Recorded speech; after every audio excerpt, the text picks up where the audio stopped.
You're listening to Not So Live from Asteroid G, trying to see things eye to eye. I'm your host, Mike Finkelstein. And your buddy Mike the Ghoul here, going to try to stand out amongst the crowd here as we're talking one of my favorite movies of all time, a Goofy movie. Yeah, this is the thing. I've never watched this movie. I'm in my 40s. So there was little point for me to do it, but I did anyway. Because you rave about this film. You've gone to see it with like a sing-along version in theaters and all this. Which, don't get me wrong, I don't hold against you. I don't think that's silly at all. If you like a movie, good for you. Go enjoy it. There's all kinds of dumb movies that I watch that like no one else should enjoy, and I'm like, and I enjoy it. Fair. You get enjoyment. That's what a movie is for. Like, getting back to that discussion about Snyder Bros, the thing they can't seem to understand is that people like movies, and it's okay if they do and you don't. But that's right. A Goofy movie. I didn't watch this movie back in the day because it came out in 1995, which is weird. It came out like a full 2 years, 3 years almost after the show it was based on had fully aired and gone off the air, which is weird. Strange to me that they would do it at that particular moment. But for a show that I hadn't seen, Goof Troop, and so when the movie came out, I was just like, emoji shrug and moved on because why? Yeah. So, what are your thoughts? Did you watch Goof Troop? Did you watch I know you watched a Goof movie. Did you watch the sequel, an extremely goofy movie? Were you a goof the whole time? Like, I need to know this. I gotta know. Waiting with bated breath, right? So I'm invested now. So I did watch Goof Troop, when I was younger, but like I didn't remember how much time had passed between each. So that's interesting that there is that little 3-year gap. I mean, the 90s are like a blur at this point. They were coming up on 35 years ago at the start of that. So dear Lord, we're old. But I mean, a Goofy movie I saw not when it came out. I saw a few years later, probably like in the year 99 or 2000, when my mom just happened to get it for us, and my sister and brother were born, and they were young, and I was babysitting them one day, and we watched it, and I thought, hey, this is actually really cute. And I was maybe, I don't know, probably about 15, 16, because I was babysitting them, and I certainly wasn't going out on a Friday night. I wasn't that cool. So that was probably about what it was, 14 to 15, somewhere in there. So I watched it with my brother and sister, and my sister and I just kind of bonded over it. And even to this day, like when that comes on, we still like message each other like, a Goofy movie's on. She watches it with her kids now, and she'll message me saying that. And it's a movie that I really enjoy. It's a good story, father-son bonding. It really kind of, to me, really got that teenage angst of Max right there, having to, how is he going to still be a son with his father, but he wants to be cool, and like, that adolescence thing. It spoke to me, I guess, at that age, and I grew to appreciate it longer on as I got older. And to be honest, the music in the movie is awesome. Like, I don't give a shit what anybody says. Stand Out and Eye to Eye are bops and bangers, and I still listen to them to this day. It's just, I like the movie. I have fun with it. And that is all fair. So here's the thing. I don't think the movie looks particularly bad. Like, it's not at the same level as most Disney masterpieces, the full studio productions. It was done on, like, a third of the budget that Disney would give to most stuff. So you accept the fact that it looks slightly better than the TV show, but slightly worse than all their other films. You rate it like that, that's fine. The vocal performances are good. Those 2 songs by Powerline in the movie are bops, I will agree. Although the opening song that is not by Powerline, that is just Max and his friends singing, is it's pretty trash. Cringe. Cringe. It's trash. It's like, we need a third song. Did you? You didn't really need a third song. No one needed. It's Disney. We have to have musical numbers. We have a quota to fill. That's right. And that's right. That's how Disney works. They need a certain number of things. They need to be able to put out singles, whatever. I get it. It's fine. There were certain things I didn't like about the movie, and it's not because I honestly think I would have had the same reaction if I'd watched it back in the day. It's because of the writing specifically about the 2 main characters, Goofy and Max. And we'll start with Max.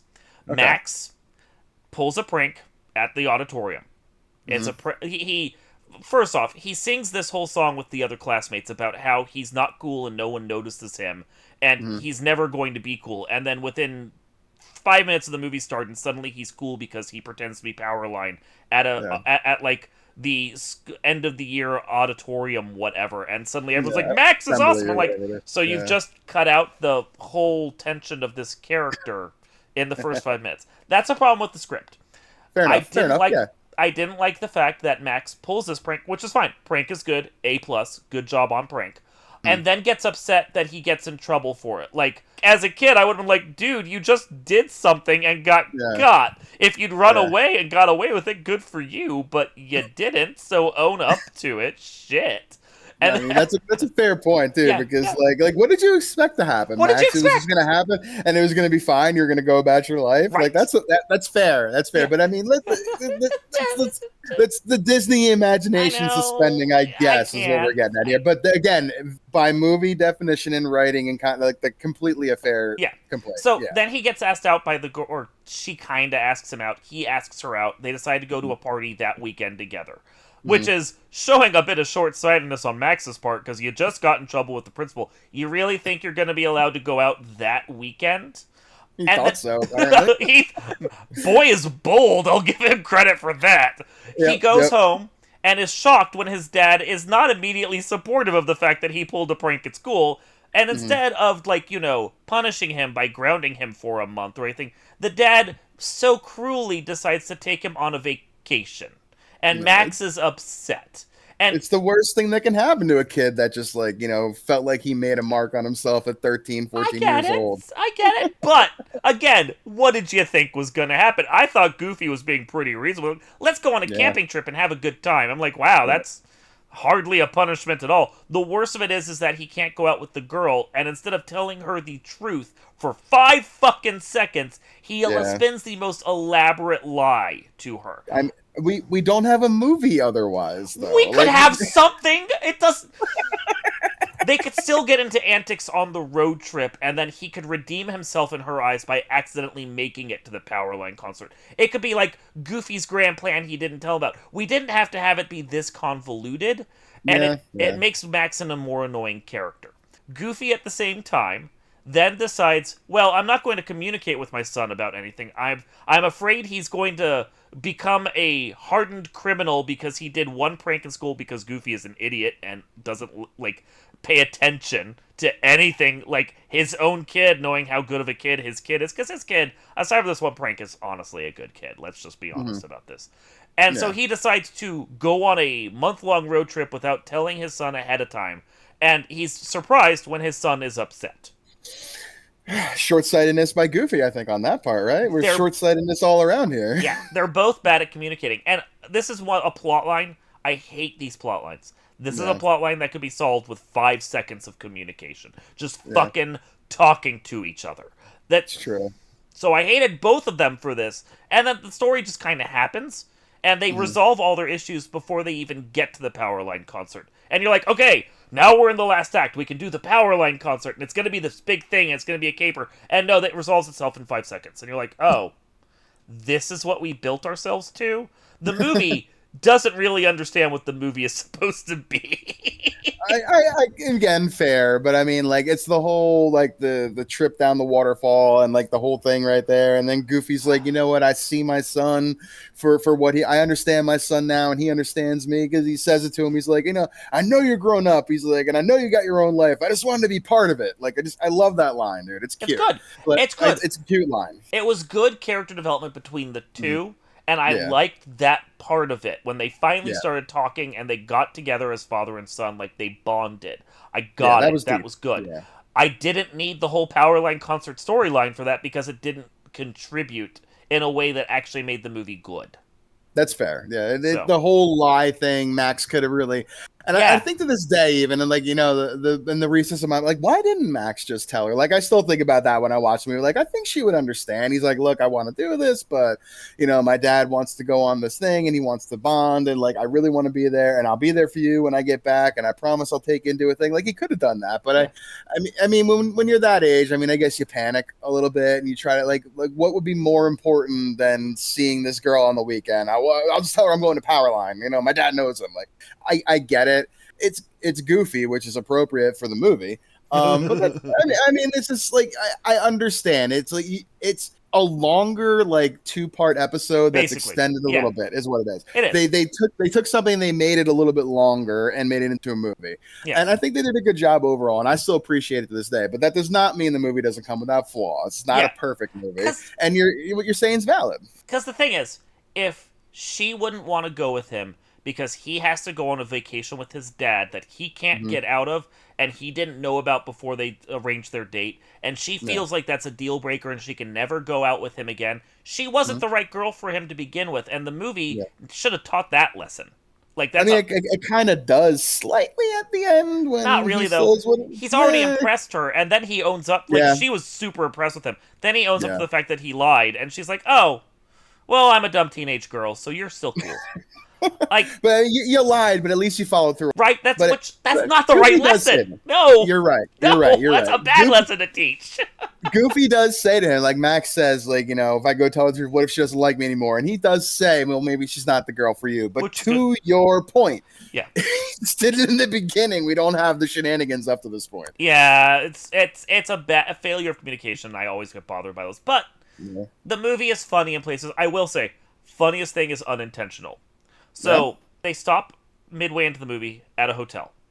Like, Yes. Goofy and Max have decided to stop at this hotel, and it's an aquatic themed hotel, Mm-hmm. and it has water beds, and it's I think they meant for it to just seem like it was kind of dingy and weird. But as they Yeah. go in and they hit this theming and everything, and you see the waterbed, I look at my wife and I go, "Did they just book a suite in an erotic hotel?" And she looks at me and she, There's something in every Disney movie that does give you that little innuendo, and like the lights even has like it lights up like the seashells, like the Yes. nice lamp or whatever. Yes. There's like the little things like that, and like the hot tub and everything outside. Like, I yeah. mean, you're right. You're right. Like, Yeah. they did kind of book the honeymoon suite. They did book the erotic honeymoon suite, and I look at my wife and she's sitting there going, "Oh my god, they did. What movie are we watching?" Oh, you just ruined the best pizza in any cartoon ever for me because that came from that room. But I couldn't help it. It's the first thing I saw. I'm like, "Oh my god, what have they done?" That's too funny because it really is, and they kind of the light and they point it out and everything, and Yep. laying on the bed like, oh, like they do play. There's sexual little innuendos like that. Some are real, some are fake. I still say to my wife, and she gets mad that Aladdin says to Rajah to take off his clothes, but she says he doesn't say that. The penis on the Little Mermaid castle. That's not a penis. I'm okay. Yep. Like, Yep. you got your accusers and deniers, but Disney does shove these little things in there, I think, for the adults in a way, but also because they can. Yeah, and I don't think this is one that most people would pick up on if it was Right. even intentional. Like, again, they purposely make the thing look dingy, but I mean, Yeah. you could make a dingy hotel without it being that. It's a little weird. Out of the way hotel in the middle of nowhere with a weirdly specific theme to one of its rooms. Yeah, but it's again, it's subtle enough that if the animators intended that, it doesn't necessarily come across all at the same time. They booked an erotic suite. That's what it is. That's funny because like you're not going to put that together at 12 years No. old watching this, and I didn't even put that together in my 40s now. But you got that right away, and I see it, and I hate it. Well, I'm glad I could be of some benefit to you in this day and age. Oh man, but you're right. Like, it's funny, and there are things in there, like little things in the movie too, that are again a little goofy. Like, when they're at the truck stop, and Goofy's like, "Hey, we got to talk about this," and Max thinks it's like, "Oh my god, it's the map," and he gives them the head navigator, which way and stuff. My wife and I still use that phrase to this day because we find it funny. But like, he never opened the map to take a look to see like, okay, what's our next stop or whatever before that point. Like, I don't know. It just seemed kind of weird at that. The Frank Welker as the Bigfoot is always great. He's the voice of the Bigfoot, and he does voices for literally everything. If you've seen a cartoon, Frank Welker's been in it. There are things in the movie that are strange, that are different. Lester's Possum Park is a fever dream. I don't know why we had to go there. No, that's to this so day. weird. So weird. But yeah. And the little girl there, like, yeah. I'm like, oh, this is so cringe, but I don't care. I still love the movie. I think it's great. But I mean, your criticisms or critiques are valid. I mean, again, 30 years later, we can look back at this like that was an interesting decision. But I mean, at the time, I get it though. I guess is what I'm getting at, and it's still a fun movie. The music, like you said, the music is good. Like, if they did a revival, I think they'd probably have to have a better script for some a totally goofy movie or something where Max is an adult dealing with his own problem with his own kid. Like, you'd have to have a better script than this. I think people can let this movie ride on nostalgia, but if they were to revisit, they'd have to be like, maybe we won't watch this one if it doesn't good enough. So yeah, it's an interesting movie too, because this is like one of those last, like, 90s eras that's like pre-pager, pre-cell phone, like it's still like landlines going on, like sending postcards, like things people still sort of did, but we were just getting to the point of society where things were starting to progress past that point. So it's a neat little time capsule also of the time, I think, personally. Yeah, it's a valid point, because like if it was 20 years later, Max would be communicating with the girl Roxanne via cell phone the whole time he's on the trip, and he'd be ignoring Goofy that way, and it would just be a different story. An interesting premise for like the next version when Max has to take his own kid on a camping trip. Interesting, Disney, right? Contact us. Yeah, I mean, cell phones in the bag. We're putting them away for a month. Like, whoa, my God, that is You're the worst thing to do to dad. a kid nowadays. Yeah. The worst dad ever. I hate you. Too much screen time for these little ones, man. But it's a different story, though. To your point, like you're not going to be able to have the same kind of writing. It's going to have to be a more hashed out thing. You're not going to be able to pull off the father whisking a son away for a summer of frolicking. Yeah, it'd be different without being able to have communication at your fingertip, or GPS on the dashboard, for God's sakes, let alone using a map. Like, it's a period of the time, and if they do update it, which I kind of hope they don't, because it's one of those movies to me, like, just leave it where it is. We've been over this several times. Does it need a sequel? No. And does this need a sequel? No. And it has one. And I didn't even bother watching that one. The first one's great, and the second one doesn't exist. I could be interested to the idea of seeing, like you said, an updated Max, maybe having the same kind of thing with his son. But again, like, that's something that, do we need it? No. Would I watch it? Probably. Yeah. I might even be inclined to watch it just to see how bad it is. It's not going to be as good as the original, that's for sure. And we've talked about that many times. The imitation is the sincerest form of flattery. And, sometimes just don't let it. It's magic in a bottle. Like, it might not be at work now for those that haven't seen it before, but for those that watched it, the nostalgia on it is strong, and you can't recapture that. You can, and we've talked about that many times, about trying to grab something that we felt one time. You're just never going to get that same feeling back, and that's fine. That's why we have these things. Yep. This has been Not So Live from Asteroid G, going to see the world's largest ball of twine. I'm your host, Mike Finkelstein. Your buddy Mike the Ghoul here, going to go and start his shift at Lester's Possum Park because that place is scary. I hear there's an erotic hotel nearby with an aquatic theme. Let's go. Let me hook up the septic to the tub. You'll hardly notice it. It's just a little extension cord. It's a little one, just tiny. We will see you all next time.